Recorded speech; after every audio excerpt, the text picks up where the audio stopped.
What's worse than dying a traitor? What fate could be so terrible that even the Imperium's greatest heroes refuse to speak its name? In the cold vastness of the 41st millennium, where gods wage war across the stars and entire worlds burn in the fires of endless conflict, there exists a silence. Not the silence of peace, but the silence of something deliberately forgotten. Something cut from reality itself like a tumor from living flesh. The Imperium of Man, that galaxy-spanning civilization built on the bones of 1,000,000 conquered worlds, has many secrets, but few run as deep as the mystery of the Second and 11th. 20 demigods were created. 20 sons forged by the Emperor of Mankind himself from his own genetic perfection. Each one a Primarch destined to lead humanity's greatest warriors into the darkness between stars. History remembers 18 of them.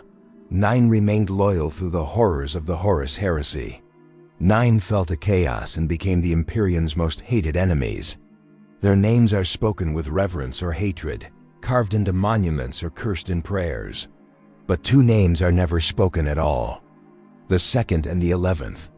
The Lost Primarchs stand in the great libraries of Terra, where scribes labor for centuries to preserve humanity's history, and you'll find detailed records of every Primarch. Roboute Guilliman's tactical genius, Lemon Russ's savage fury, the tragedy of Angron, the fall of Horus, each story meticulously documented, passed down through 10,000 years of warfare and devotion. But search for the Second or 11th, and you'll find only gaps. Empty spaces where words should be, redacted passages that lead nowhere. It's as if someone took a scalpel to reality itself and excised every trace of their existence. This isn't the work of time or decay. This is intentional, methodical, absolute. Consider what we know of the traitor Primarchs. Horus, the beloved son who nearly destroyed everything. Angron, who butchered entire civilizations in mindless rage. Fulgrim, who fell to depravity beyond description. These beings committed crimes that would make demons hesitate. They murdered their brothers, shattered their father's dream, and plunged the galaxy into an age of darkness that has lasted 10 millennia. Yet their names remain, their legions still fight. Their stories are told as warnings, as lessons, as fuel for hatred that burns across 1,000,000 worlds. But the Second and 11th? Only silence. When the Primarchs gather in the oldest records, when the Emperor's 20 sons stand together before the Great Crusade scattered them across the stars, there are 20 figures. You can count them, you can see them, but 2 of them have no faces. No names, no identities, just shadows where men should be. It's unnerving, like looking at a family portrait where 2 figures have been scratched out so thoroughly that you can't even tell they were ever there. The few who know the truth, the ancient warriors who walked beside these lost brothers before their erasure, refuse to speak. Roboute Guilliman, the avenging son himself, known for his meticulous record-keeping and love of order, simply stops when their names arise.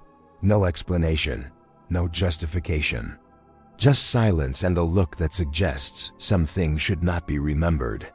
Rogal Dorn, the Praetorian of Terra, as steadfast and honest as stone, deflects questions about his missing brothers as if they burn his tongue.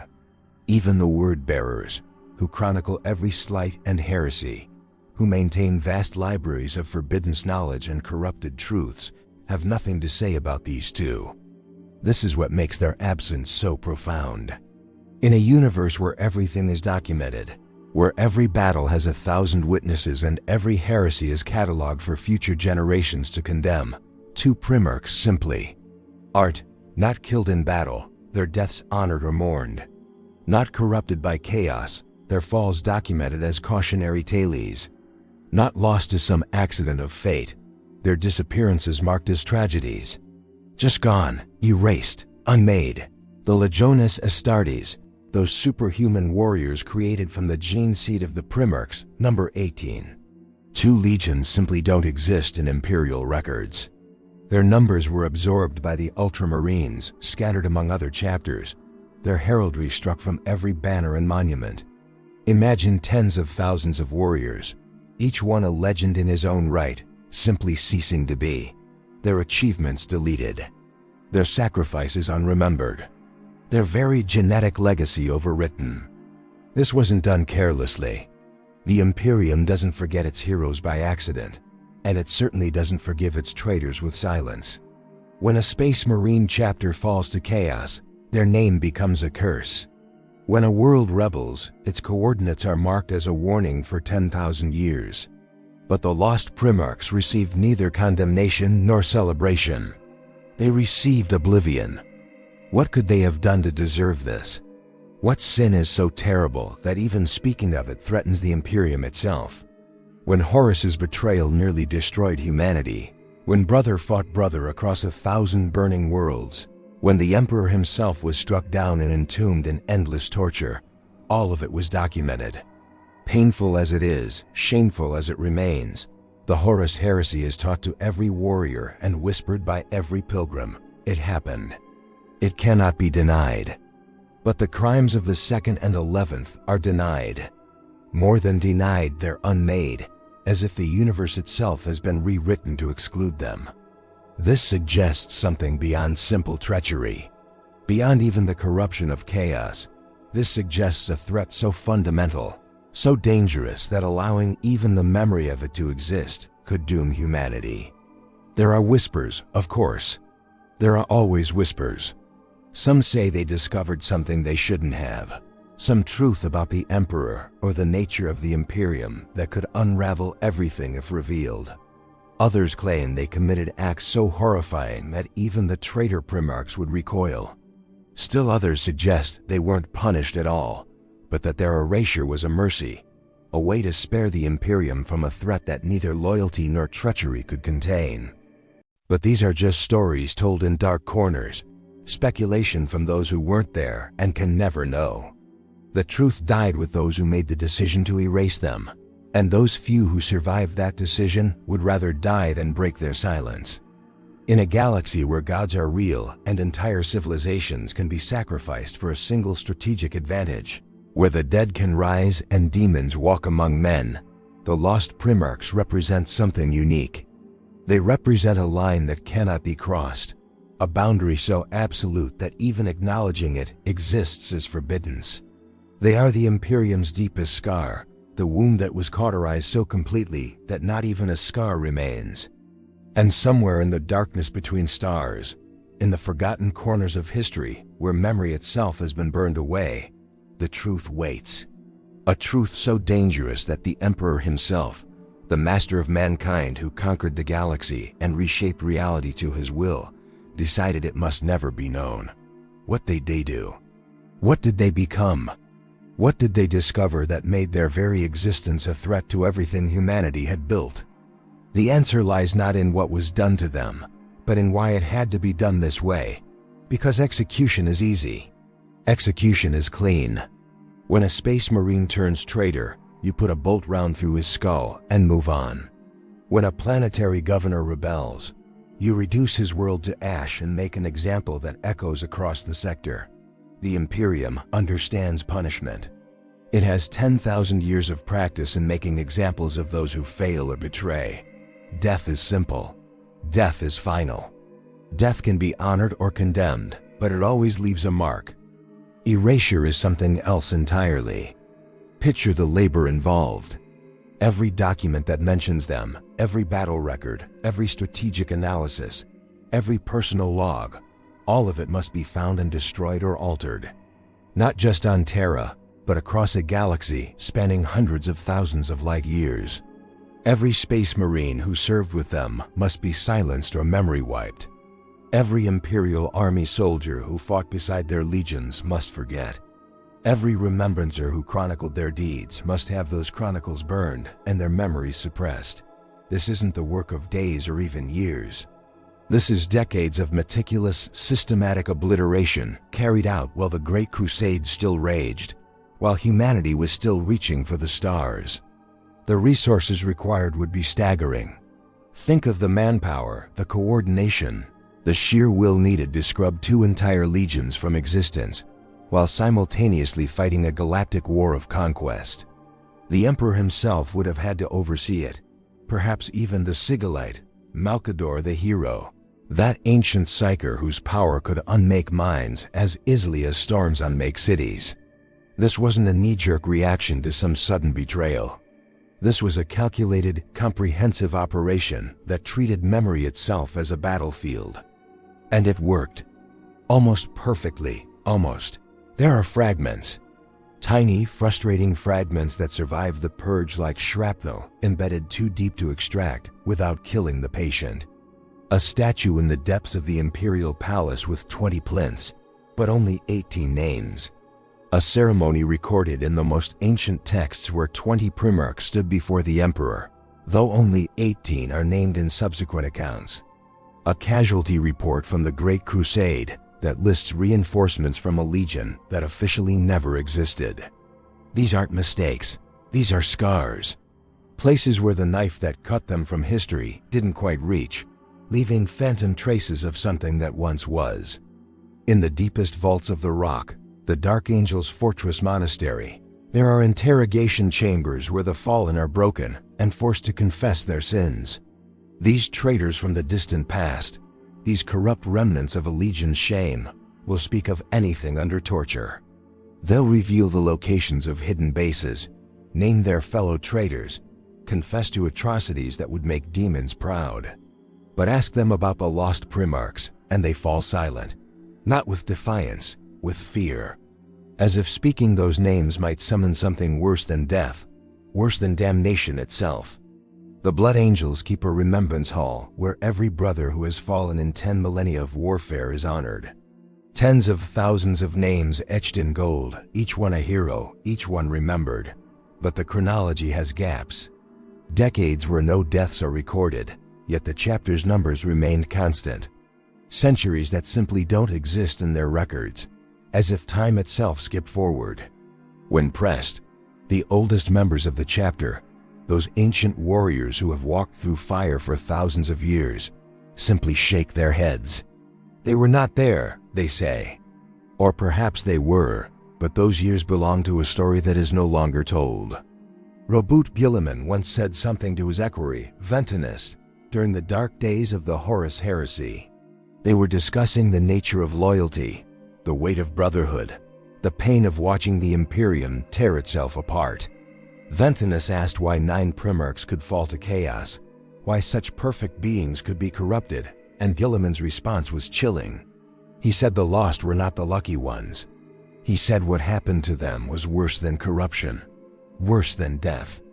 And then he said something that has echoed through the millennia, spoken in hushed tones by those few who know of it. They were not deleted for what they did. They were deleted for what they were, not what they became, not what they chose, what they were. This distinction changes everything. It suggests that their erasure wasn't punishment, but containment. That something in their fundamental nature, in the very essence of what the Emperor created when he forged them in his laboratories beneath the Himalaysian mountains, was incompatible with the Imperium's survival. Perhaps it was a flaw in their gene seed, some instability that would have spread through their legions and beyond. Perhaps it was an aspect of their psyche, some fundamental worldview or philosophy that threatened the imperial truth itself. Or perhaps it was something even stranger, something that emerged only after they were scattered across the galaxy by the dark powers, some mutation or revelation that made them fundamentally other. The Emperor was not a kind father. History makes this abundantly clear. He used his sons as tools, deployed them as weapons, discarded their emotions and desires when they conflicted with his vision. He allowed Angron to suffer with the butcher's nails embedded in his brain. He humiliated Lorgar and burned his greatest works. He kept secrets from Magnus the Red that might have saved him. The Emperor's love, if it can be called that, was the love of a general for his finest soldiers, valuable, yes, but ultimately expendable if the mission required it. Yet even this cold, calculating tyrant balked at simply executing the Second and 11th. Even he, who had ordered the deaths of billions in the name of compliance, who had personally slain his own creations when they threatened his designs, chose erasure over execution. What does that tell us? It tells us that their mere death wouldn't have been enough. That their legacy, their story, their example, any of it remaining in the collective consciousness of humanity, posed a threat. Think about the traitor Primarchs again. Horus's betrayal is taught as the ultimate cautionary tale. Every space marine knows his name, knows his crime, and is trained to resist the same temptations that felled the War Master. The fallen Primarchs serve a purpose in death. They are lessons written in blood across the stars. Their existence, even as enemies, reinforces the Imperium's values by showing what happens when you turn from the Emperor's light. They validate the system by being its ultimate antagonists. But the Lost Primarchs couldn't even serve that purpose. Their story couldn't be told as a warning because the story itself was the danger. Imagine a truth so toxic that even using it as a cautionary tale would spread contamination. Like a mimetic virus that infects everyone who hears it, transforming them in ways that cannot be undone. The Imperium has faced such things before. Certain chaos artifacts are destroyed not because they're dangerous in the hands of the enemy, but because simply knowing they exist corrupts the knower. Certain forbidden texts are burned not for what they teach, but for what understanding them does to the human mind. Perhaps the Lost Primarchs were that kind of threat.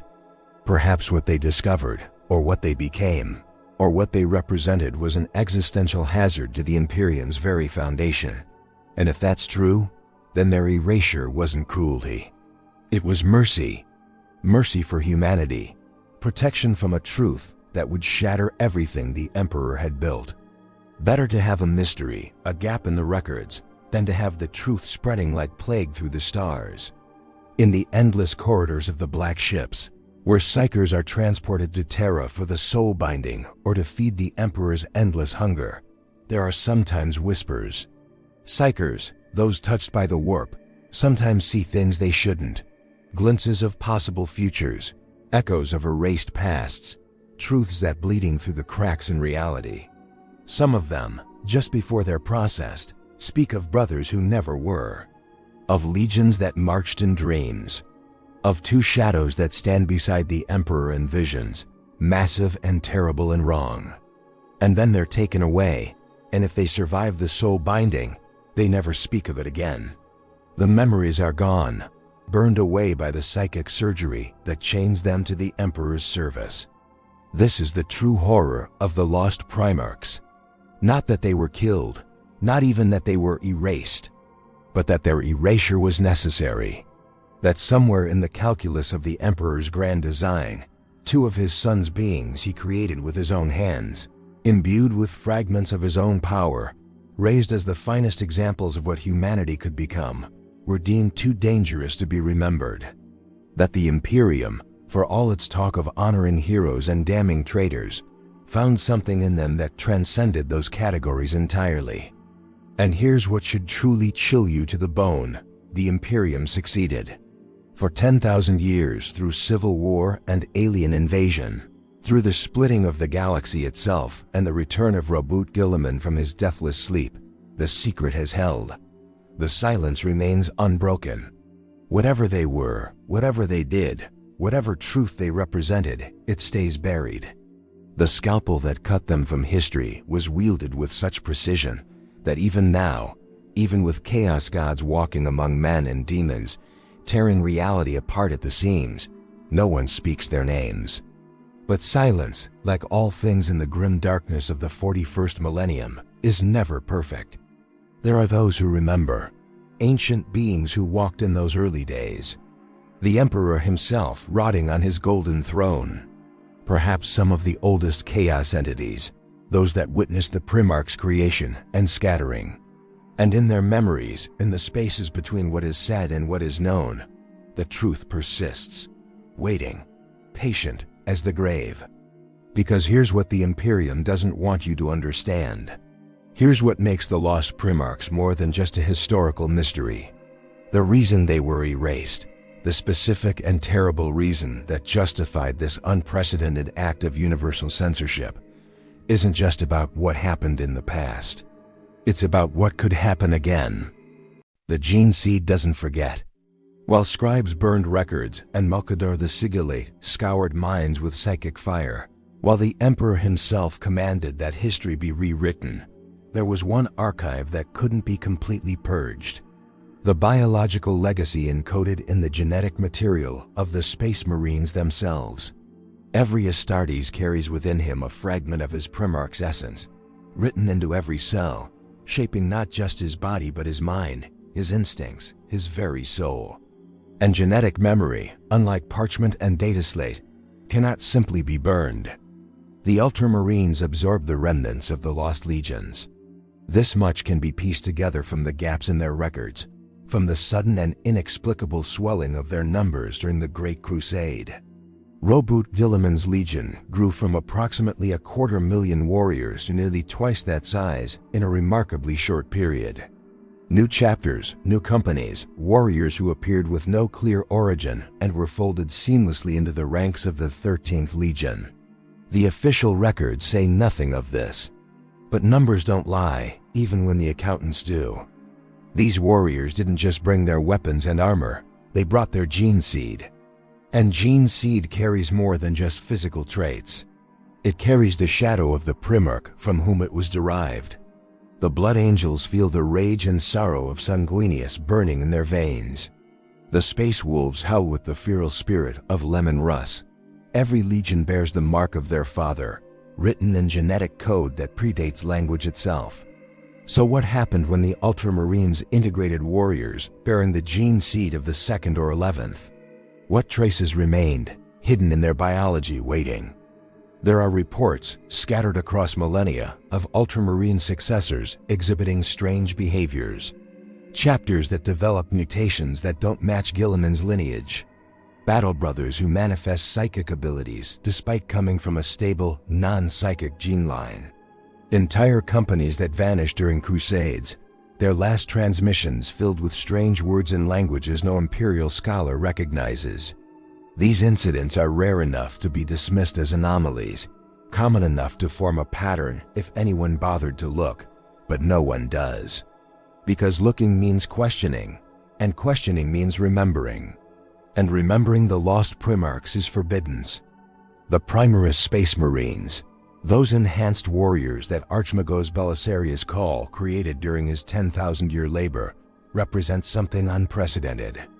Call didn't just improve the Emperor's original design, he had access to genetic archives that predated the Horus Heresy. Archives that might, theoretically, contain samples from all 20 Primarchs. When Roboute Guilliman was resurrected and saw these new warriors, did he check? Did he examine their gene seed with the paranoid thoroughness that made him the Imperium's greatest administrator? Did he search for traces of his lost brothers in the biological code of these new soldiers? And if he did find something, what did he do with that knowledge? The silence suggests he found exactly what he feared. Consider the timing. The Lost Primarchs weren't erased during the Horus Heresy, when brother fought brother and the Imperium nearly drowned in blood. They were erased before. During the height of the Great Crusade, when humanity was ascendant, when the Emperor's dream seemed inevitable and unstoppable. Something happened then, in those golden years when everything seemed possible, that was deemed so dangerous it required immediate and total suppression. This wasn't damage control after a disaster. This was preventative annihilation. Like amputating a limb before gangrene spreads, even if the limb appears healthy. What threat could be so immediate, so catastrophic, that even the Emperor who weathered the birth of Slanesh, who fought the Chaos Gods themselves, who stared into the warp's screaming madness and bent it to his will, decided the only solution was erasure, not containment, not redemption, not even imprisonment in some dark corner of the galaxy. Complete removal from the timeline of reality itself. Unless the threat wasn't what they might do, but what others might become if they knew. There's a theory whispered in the darkest corners of the Inquisition, among those ordos that deal with threats to humanity's genetic and spiritual integrity. It suggests that the Lost Primarchs discovered or embodied a path.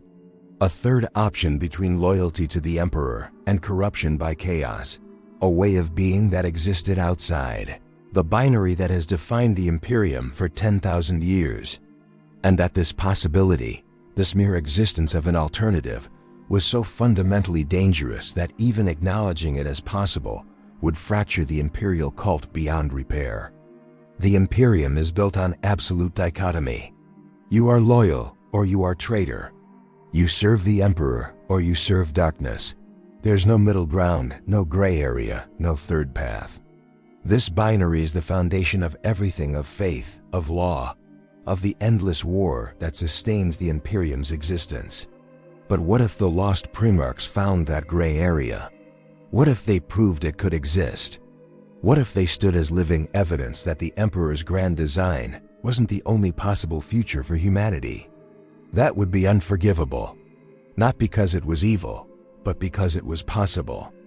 Imagine a space marine learning that his Primarch's lost brothers chose neither the Emperor's tyranny nor chaos's corruption, but carved their own path. Imagine a planetary governor discovering that there were alternatives to the Imperium's grinding oppression. Imagine billions of Imperial citizens realizing that the eternal suffering they endure isn't the only option, that other ways of living and being were once possible and might be possible again. The entire structure would collapse, not from enemy attack but from internal realization. The Imperium would tear itself apart, not in civil war, but in the desperate scramble to find that third path. And perhaps that's exactly what started to happen. Perhaps the space marines of those lost legions began to whisper among themselves, began to share their Primarch's vision with others, began to plant the seeds of an alternative that spread faster than any bolter round.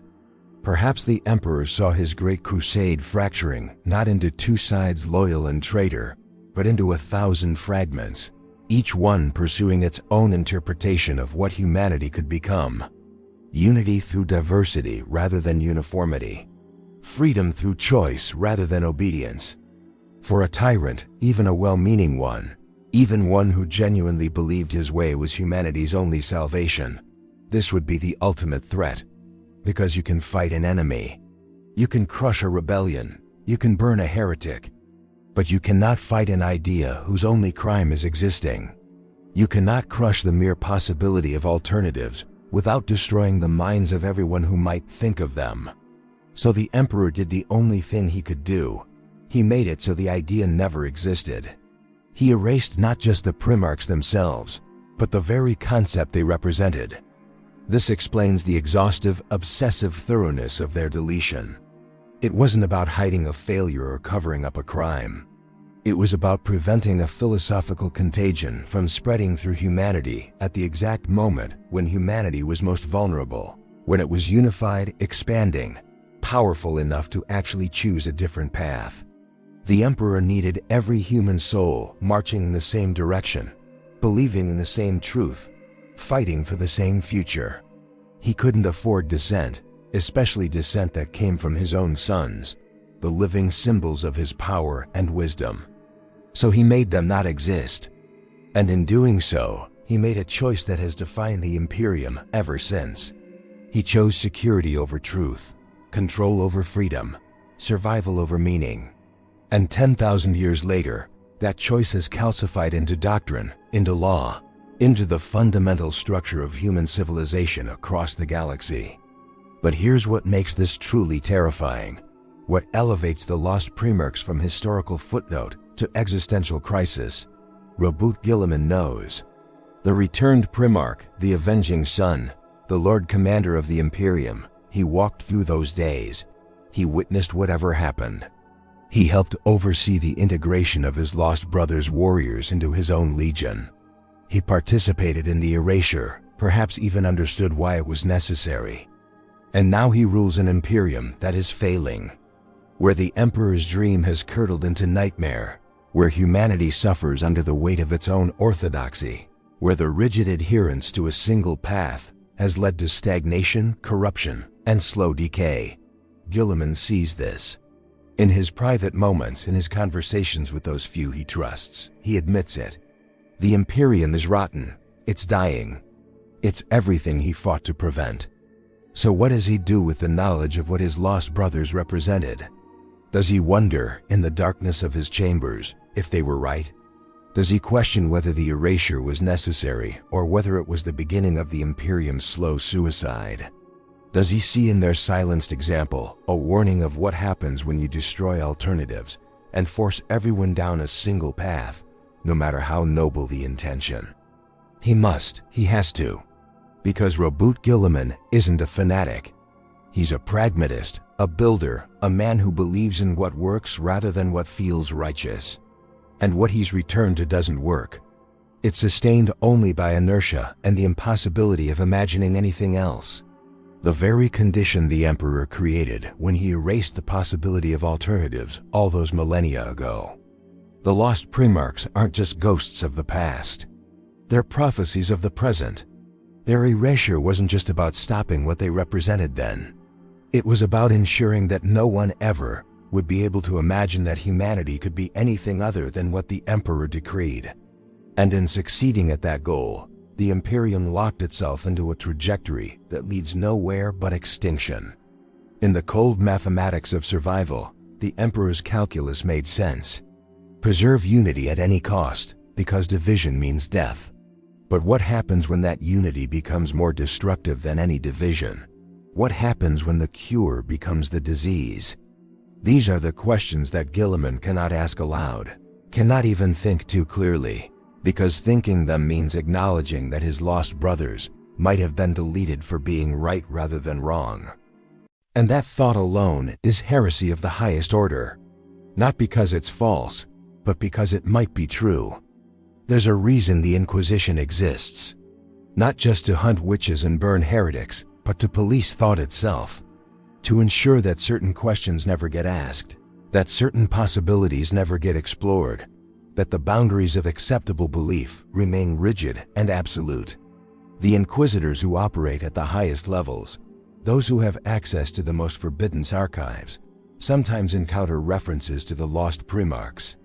Just fragments, whispers, implications buried in documents so old they predate the Imperium's current calendar system. And when they do, the protocol is clear. Do not investigate. Do not pursue. Do not think deeply about what you found.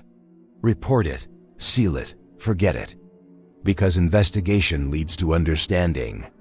And understanding leads to questions. And questions lead to the one place the Imperium cannot allow its defenders to go: doubt about the fundamental necessity of the Emperor's vision.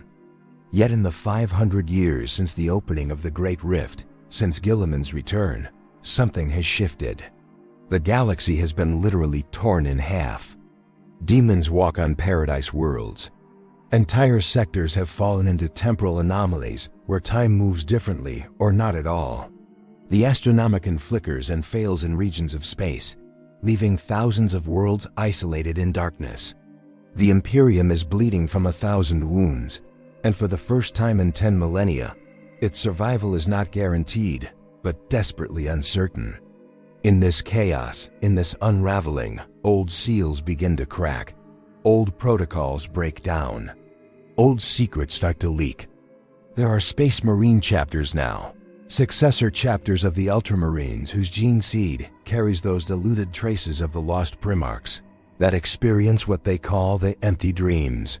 Battle brothers wake in the night with visions of two figures they cannot quite see, standing at the Emperor's side during the early days of the Crusade. The dreams aren't detailed enough to reveal identities or histories, just impressions. A sense of loss, of something severed, of brothers who should be there but aren't. The chaplains who investigate these reports find nothing wrong with the affected Marines. Their faith is strong, their loyalty unquestionable. They simply dream of an absence and wake feeling grief for something they never knew. Is this genetic memory surfacing after millennia of suppression? Or is it something else? Something in the warp itself, that realm of thoughts and emotions given form, where erased things might still exist as psychic impressions, as phantom echoes in the collective unconscious of humanity. The warp doesn't obey the Imperium's laws. It doesn't respect erasure protocols or censorship. If enough psychic energy was invested in the Lost Primarchs, if enough guilt and sorrow and forbidden knowledge surrounds them, then perhaps they exist there still. Not as individuals, but as concepts, as wounds in the fabric of human belief. The Chaos Gods would know. They exist beyond time, witnessing all moments simultaneously. They saw the creation of the Primarchs, the scattering, the heresy, and everything that came before and after. If anyone could speak the names of the Lost Primarchs, it would be them. Yet even in the mad revelations that demons shriek at their victims, even in the forbidden knowledge that Tzeentch's servants offer to the desperate and curious, there is silence about the Second and 11th. Not the silence of ignorance, but the silence of something deliberately unspoken. As if even chaos itself has agreed to maintain this particular omission. That should terrify you more than anything else. The Chaos Gods agree on nothing. They war with each other eternally, each one seeking to undo and corrupt the other's designs. They delight in revealing secrets, in tearing down certainties, in showing humanity truths that shatter minds and souls. Yet on this one matter, they remain silent. What could possibly make the Dark Gods themselves participate in an imperial cover-up? What shared interest could possibly unite the Emperor's vision and Chaos's malevolence? Unless the Lost Primarchs threatened both. Unless what they represented, what they discovered, what they became was dangerous not just to the Imperium's order, but to Chaos's disorder. A genuine third position that rejected both the Emperor's authoritarian control and Chaos's seductive freedom. Something so alien to the fundamental metaphysics of the Warhammer 40,000 universe that both sides agreed it could not be allowed to exist. This possibility opens abyssal depths of implication. It suggests that the entire conflict between Imperium and Chaos, the war that has defined human existence for 10,000 years, might be a false dichotomy. That there are other ways of being, other relationships with the warp, other structures for human civilization that both sides have conspired to hide. Not through alliance they would never ally, but through parallel interests. The Emperor wanted total control. Chaos wants total corruption. The Lost Primarchs offered total transformation into something neither side could comprehend or control. In the Librarium of the Grey Knights, that most secretive and pure chapter of Space Marines who stand directly against Chaos, there is a vault that even the Supreme Grand Master cannot access without the unanimous consent of all 8 Grand Masters. Inside that vault, protected by wards that would kill a lesser psyker instantly, there's said to be a single book, just one. Its pages are blank to most who look upon them, the text visible only to those with the psychic strength to pierce the concealment placed upon it millennia ago. Those few Grey Knights who have read it emerge changed. Not corrupted, the Grey Knights cannot be corrupted, but quieter, more troubled. They continue their duties with the same dedication and skill, but something in their eyes suggests they've glimpsed a truth that has fundamentally altered their understanding of the war they fight. They never speak of what they read. Even among themselves, even when pressed by their brothers, they maintain absolute silence. But those who have read it cease to speak about the Lost Primarchs with the casual dismissal of the uninformed. They don't defend the erasure. They don't condemn it. They simply acknowledge that it happened and that it was necessary, and that necessity itself is sometimes the cruelest thing in the universe. What could be written in that book? What truth could be so profound that it troubles even the Imperium's purest warriors, yet so dangerous that it remains sealed behind the strongest words humanity can create? Perhaps it's a record of what actually happened. Perhaps it's a confession from one of the Lost Primarchs themselves, written before their erasure, explaining their choice and warning of what would come if their path was followed. Perhaps it's a message from the Emperor, justifying his decision to his future defenders, hoping they would understand even as he knew they might not. Or perhaps it's something simpler and more terrible. Perhaps it's just their names. Because names have power, especially in a universe where belief shapes reality, where enough faith can manifest miracles and enough will can bend the warp itself. If millions of people suddenly knew the true names of the Lost Primarchs, if those names spread through the Imperium like wildfire, what would happen? Would the erased suddenly become unerased, called back into existence by the weight of human consciousness demanding they be real? Would Space Marines with their genetic legacy suddenly manifest their traits fully, transforming into something the Imperium hasn't seen in 10,000 years? Would the very act of remembering them create a crisis that the Imperium, in its current weakened state, could not survive? The metaphysics of the setting support this fear. In Warhammer 40,000, the warp is shaped by emotion and belief.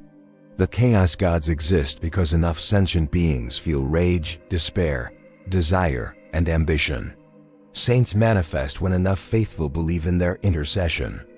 The Emperor himself might be as much a god now as a man, sustained by the quadrillions who pray to him daily. Reality is not fixed but fluid, shaped by consciousness itself.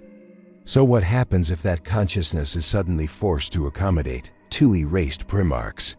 If the carefully maintained void in Imperial history is suddenly filled, not with facts but with the sheer psychic weight of humanity demanding to know, the backlash could be catastrophic. Not a war, but a metaphysical restructuring of reality itself, as the universe tries to accommodate the return of something that was surgically removed from its timeline. Guilliman knows this, he has to. He's watched the Imperium's infrastructure crumble. He's seen how fragile the whole edifice truly is. And somewhere in his calculations, in his desperate attempts to save a dying civilization, he must have considered the nuclear option. The one card he could play that would change everything, that would shatter every certainty and force humanity to evolve or die. He could tell them. He could reveal the truth about the Lost Primarchs. Not the details, perhaps those might be too dangerous even now, but their existence, their reality. The fact that alternatives existed once and were destroyed not because they were wrong, but because they were different. That single revelation, spoken with his authority as the Lord Commander, would cascade through the Imperium like a tidal wave. It would break the spell of inevitability that has paralyzed human civilization for 10,000 years. It would prove that other paths existed, which means other paths could exist again. But the cost would be unthinkable. The Imperium might survive the revelation. It might even grow stronger, freed from its rigid orthodoxy. Or it might shatter completely, fracturing into 1,000 successor states, each pursuing its own vision of what humanity could be. Guilliman would be trading the slow death of stagnation for the violent death of transformation. And he cannot know which outcome would prevail until he makes the choice. So he hesitates. He maintains the silence. He perpetuates the erasure even as he questions its wisdom. Because even a Primarch, even the Emperor's most rational son, cannot see clearly when the stakes are the survival of the species itself. And in that hesitation, in that terrible uncertainty, lies the final truth about the Lost Primarchs. They weren't erased because they failed. They were erased because they succeeded in being exactly what they were meant to be, free beings making free choices. And that freedom, that simple existence outside the Emperor's grand design, was the most dangerous thing in the galaxy. More dangerous than chaos, more dangerous than Xenos, more dangerous than extinction itself, because it proved the design could be rejected. And that proof, more than any army or weapon, could bring down everything the Emperor built. Which is why, in the end, it wasn't about them at all. The Lost Primarchs were never the threat. They were the symptom. The warning sign that the Emperor's grand design contained a fundamental flaw, one that could only be hidden, never fixed. Because the Primarchs were made to be more than human, but they were also made to be individuals, unique, capable of independent thought, of forming their own philosophies, of arriving at conclusions their father never intended. The Emperor needed gods to conquer the galaxy. But gods, by their very nature, cannot be controlled.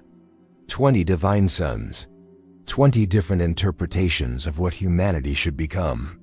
The Emperor believed he could guide them, shape them, ensure they all marched toward his singular vision, and for a time, he succeeded.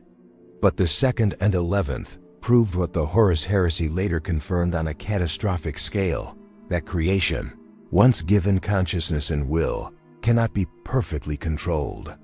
The sculptor's hands leave the clay, and the sculpture chooses its own form. So what did they choose? What path did they see that was so unthinkable? They chose to reject divinity itself, not to fall to chaos, which is simply trading one form of worship for another, one set of masters for another. Not to remain loyal, which is accepting the role of tool in someone else's design, but to step away entirely. To say that humanity didn't need gods at all, not the Emperor, not the chaos powers, not any force that demanded submission in exchange for meaning. They chose to believe that humans, flawed and mortal and struggling, were enough on their own. That the species could survive and even thrive without any divine guidance whatsoever. This is the great heresy. Greater than anything Horus ever dreamed, because Horus still needed gods. He simply switched which ones he served. The traitor Primarchs traded the Emperor's tyranny for Chaos's promises, but they remained fundamentally dependent on higher powers to give their existence meaning. They were still playing the game, still accepting the basic premise that humanity required superhuman guidance. The Lost Primarchs rejected the game itself. Imagine the Emperor's reaction when he realized what his Second and 11th sons had concluded. When he saw them beginning to build something truly independent, truly autonomous, creating human societies that functioned without worship, without divine intervention, without the crushing weight of cosmic significance. They weren't rebelling, they weren't falling. They were simply leaving, walking away from the entire paradigm that the Great Crusade represented. And in that moment, he faced a choice that defined everything that came after. He could allow them to exist, to demonstrate that humanity could survive without him, that his entire plan wasn't necessary. Or he could eliminate them so thoroughly that no one would ever know the choice had been offered. He chose preservation of his design over validation of their autonomy. He chose to be necessary. And in making that choice, he transformed from humanity's savior into its captor. The erasure wasn't mercy. It wasn't pragmatism. It was ego. The ego of a being so convinced of his own righteousness that he couldn't tolerate the existence of evidence contradicting him. The Emperor looked at his son's achievement, building free human civilizations, and saw only threat. Because if they could do it, then what was he? What was his purpose? If humanity didn't need him, then 10,000 years of his existence, all his sacrifices and struggles and terrible choices, meant nothing. So he made them not exist. And in doing so, he proved them right. Because a true leader, a true guide, would celebrate his children's independence, would take pride in their ability to surpass him, to find better ways forward. But the Emperor couldn't. He needed to be worshipped, needed to be the center, needed every human soul in the galaxy to need him, to depend on him, to have no other option but his protection. The Lost Primarchs threatened that need, so they were removed. This is what Guilliman understands now. This is what haunts him in the long watches of the night, when he walks the halls of the Imperial Palace and sees the statues of his father, tens of thousands of them, each one depicting a god that his father never wanted to be. The Emperor railed against religion, declared the imperial truth that denied all gods, all superstition, all faith. Yet he created himself in that role anyway, because he couldn't bear to be unnecessary. And now, 10,000 years later, the Imperium chokes on its own enforced dependence. It cannot innovate because innovation means thinking independently. It cannot adapt because adaptation means questioning established doctrine. It cannot evolve because evolution means becoming something the Emperor didn't plan. The entire species is paralyzed, locked into decay, because one being couldn't tolerate the possibility of being surpassed. The Lost Primarchs saw this coming. They must have. They looked at their father's grand design and saw not salvation, but stagnation. They understood that any system built around a single indispensable individual would eventually crumble when that individual was gone. So they tried to build something different, something distributed, something that could survive without heroes or gods or master plans. And they were destroyed for it, not defeated in battle, not corrupted, not even wrong, just removed, because the Emperor's pride couldn't tolerate alternatives. This is why the silence is absolute. This is why even the Chaos Gods don't speak of them. Because the truth of the Lost Primarchs doesn't just indict the Emperor. It indicts the entire cosmic order. It suggests that all the powers, light and dark, need humanity to need them.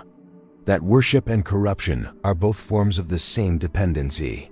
That the great game between order and chaos is predicated on humans never realizing they could walk away from both.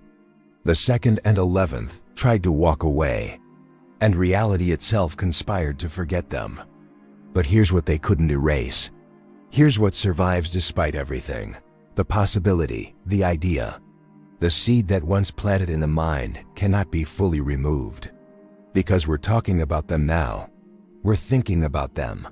We're imagining what they might have been, what they might have achieved, what their existence proved about the nature of power and divinity and human potential. The erasure failed, not immediately, not obviously, but it failed because you cannot permanently destroy an idea. You can suppress it, drive it underground, punish anyone who speaks it, but the space where it existed remains. The shape of its absence tells a story. And eventually, people start asking why there's a gap, why 20 became 18, why the silence is so absolute. And in asking, they begin to understand. Guilliman sees this. He watches new chapters of Space Marines asking questions their predecessors never dared consider. He hears whispers in the ranks, not of rebellion, but of curiosity. He knows the seal is breaking. Not from outside pressure, but from internal decay. The Imperium has maintained this secret for 10,000 years through absolute force of will. But will, like all things, erodes. The galaxy is changing too quickly now, too much chaos. Too much uncertainty. The old certainties don't hold. The old answers don't satisfy. When worlds are literally torn from reality, when time itself becomes fluid, when the dead walk and gods bleed, people stop accepting simple explanations. They demand truth, even uncomfortable truth, even dangerous truth. And the truth of the Lost Primarchs is the most dangerous of all, because it means everything could have been different. Every sacrifice, every atrocity, every nightmare the Imperium has endured, all of it might have been unnecessary. A choice, not a necessity. The Emperor's ego, not humanity's survival. That realization could save the Imperium, or destroy it. Probably both. Guilliman carries this knowledge like a wound that won't heal. He cannot speak it, cannot act on it, cannot even acknowledge it to himself most days, but it's there. A splinter in his mind. The understanding that his father, the being he served and believed in and nearly died defending, was capable of monstrous pride. That the Emperor deleted his own sons not because they failed, but because they succeeded in ways he couldn't control. And now Guilliman rules an Imperium dying of that same pride, that same inability to tolerate alternatives, that same crushing need for everything to conform to a single vision. He sees the parallels. He understands the bitter irony. The Imperium has become exactly what the Lost Primarchs warned against, a civilization so rigid it cannot bend, so uniform it cannot adapt, so dependent on its own mythology that reality itself has become optional. The age of the Imperium is ending. Everyone can feel it. Even the most faithful, the most devoted, sense that something fundamental is breaking. The machinery of faith and war that sustained humanity for 10 millennia is grinding itself to pieces. And in the cracks, in the moments between prayers and battles, people are starting to ask the forbidden questions. What if there were other ways? What if the Emperor was wrong? What if the Lost Primarchs saw something true? These questions don't have answers yet. Perhaps they never will, but they're being asked. And that alone changes everything. Because once you allow the possibility of alternatives, once you admit that the path you're on was chosen rather than inevitable, you can no longer claim there's no other way forward. The Lost Primarchs didn't need to survive to win. They just needed to plant doubt. And doubt, unlike flesh and bone, cannot be killed with bolters and edicts. Doubt grows in silence, feeds on absence, becomes stronger the more forcefully it's denied.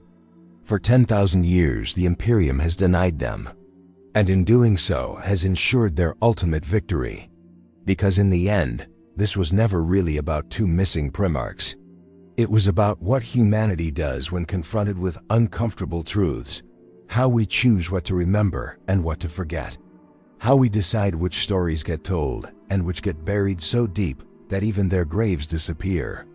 The Lost Primarchs are not unique to the Imperium. Every civilization has them. Every culture has moments it chooses not to examine, questions it decides not to ask, paths it refuses to acknowledge existed. We call it moving forward. We call it protecting ourselves. We call it necessary. But what we're really doing is narrowing the range of what's possible, limiting our imagination of what we could become, because the alternatives frighten us more than the slow decay of never changing. Stand in any imperial city, on any of the million worlds that huddle beneath the Emperor's light, and you'll see monuments to heroes, statues of saints, cathedrals built to honor those who gave everything in service to humanity's survival. But you'll never see a monument to the Second or 11th. Never see their names carved in marble or their deeds celebrated in song. Not because they weren't heroes, but because they were something more dangerous than heroes. They were individuals who dared to suggest that humanity could write its own story without divine intervention. And perhaps that's the answer to the question we began with. What's worse than dying a traitor? Being erased so completely that no one remembers you existed. Because a traitor, at least, gets to be wrong, gets to serve as a warning, gets to have their story told, even if it's told with hatred. Their choices matter, even if only as examples of what not to do. They existed. They made an impact. They changed history, even if they changed it for the worse. But to be erased is to never have mattered at all. To have your entire existence reduced to a gap in the records, a suspicious absence, a silence that raises questions but provides no answers. It's to have fought and dreamed and built and sacrificed, only to have all of it unmade as if it never happened. Not just death of the body, but death of meaning itself. The ultimate negation. The Second and 11th Primarchs suffered this fate. But in suffering it, they proved something profound. They proved that no erasure is ever complete. That memory, even suppressed memory, shapes the present. That absence can be as powerful as presence. That the questions we're forbidden to ask become the most important ones. That the stories we're not allowed to tell are the ones that define us. The Imperium in the 41st millennium stands on the edge of collapse. Not because its enemies are too strong, though they are. Not because its resources are exhausted, though they're stretched beyond breaking. But because it has forgotten how to imagine alternatives. It has spent 10,000 years telling itself there is only one way forward, only one acceptable truth, only one path to salvation. And now, when that path leads only to extinction, it cannot turn aside, because turning aside means admitting the path was wrong. This is the legacy of erasing the Lost Primarchs. Not just the loss of two great leaders or two Space Marine legions, but the loss of the very concept that alternatives are possible. The Imperium chose certainty over flexibility, unity over diversity, control over chaos. And those choices made sense in the moment. They might even have been necessary, given the threats humanity faced. But necessity has a way of becoming habit. And habit has a way of becoming prison. Guilliman sees the bars of that prison now. He paces within them, using all his considerable genius to try to save a civilization that may not be savable precisely because it cannot change. And he knows, with the certainty of someone who watched it happen, that this paralysis began with a choice his father made millennia ago. The choice to value control over truth. to prioritize his vision over his son's autonomy, to erase rather than engage with alternatives. But here's what gives the story hope, fragile as it may be. The fact that we're having this conversation at all. The fact that Space Marines dream of their lost brothers. That Inquisitors whisper questions in sealed chambers. That even now, even after 10,000 years of enforced forgetting, humanity still senses the shape of what was taken from it. The erasure worked for a long time. But erasure, like all acts of violence against truth, has a half-life. Eventually, it decays. Eventually, the questions resurface. And questions are humanity's greatest strength. Not faith, not obedience, not unity at any cost, but the ability to look at how things are and imagine how they might be different. To take nothing as inevitable, nothing as permanent, nothing as beyond examination. The Lost Primarchs asked questions that got them deleted from reality, but the questions survived. They always survive, because questions aren't written in databanks or genetic code. They're written in the fundamental human impulse to understand, to grow, to become more than we were. Every Space Marine who wakes from an empty dream, wondering what he's forgotten, is asking those questions. Every Imperial citizen who looks at the crumbling infrastructure and wonders if there's a better way is asking those questions. Every soldier who fights not because he believes in victory, but because he's never been told he could stop, is asking those questions. They don't know they're asking about the Lost Primarchs specifically, but they're asking the same fundamental question that got 2 Primarchs erased from history. Does it have to be this way? The answer is no. It never had to be this way. The Great Crusade could have been a conversation instead of a conquest. The Imperium could have been a federation instead of an empire. Humanity could have grown up instead of remaining forever dependent on father figures and god kings. These weren't inevitable outcomes. They were choices. And choices can be unmade. Will they be? That's the question that haunts the 41st millennium. The Imperium is dying. Everyone knows it. Even those most invested in denying it can feel the decay in their bones. Something has to change. But change requires acknowledging that the old ways were wrong, or at least insufficient. And that acknowledgement, that admission, is exactly what the erasure of the Lost Primarchs was meant to prevent. So in a sense, everything comes back to them. 2 brothers whose names we'll never know, whose faces have been scratched from every image, whose deeds have been deleted from every chronicle. They stand at the center of the Imperium's crisis not because of what they did, but because of what was done to them. Because their erasure was the prototype for 10,000 years of enforced orthodoxy, mandatory faith, and the systematic elimination of alternatives. Breaking that pattern means remembering what was forgotten. Not the details, those might be lost forever, but the principle. The understanding that humanity once had children who chose a different path, and that path was so threatening to established power that it had to be annihilated. If people remember that, truly remember it and understand what it means, then the Imperium cannot continue as it has. It will have to transform or die. And transformation is itself a kind of death. The death of what was to make room for what might be. Maybe that's why Guilliman hasn't revealed what he knows. Not just because of the chaos it would cause, but because he understands that some truths can only be discovered, not taught. That telling people they're in a prison is less powerful than letting them find the bars themselves. The Lost Primarchs are being rediscovered right now, in dreams and questions, and the growing sense that the official history has holes in it. And each person who makes that discovery, who realizes that something was taken from humanity's past, becomes slightly freer. Slightly less bound by the chains of enforced certainty. This is how empires fall, not in a day, not in a dramatic collapse, but in 1,000 small moments when individuals realize they don't have to believe what they're told. When the official narrative starts to crack and the truth, complex, uncomfortable, liberating, begins to seep through. The Imperium has fought this decay for 10,000 years. But decay, like questions, cannot be killed, only delayed. And the delay is ending. So what's worse than dying a traitor? Being forgotten completely, having your existence denied, your choices erased, your very possibility eliminated from the collective memory of your species. But here's the paradox.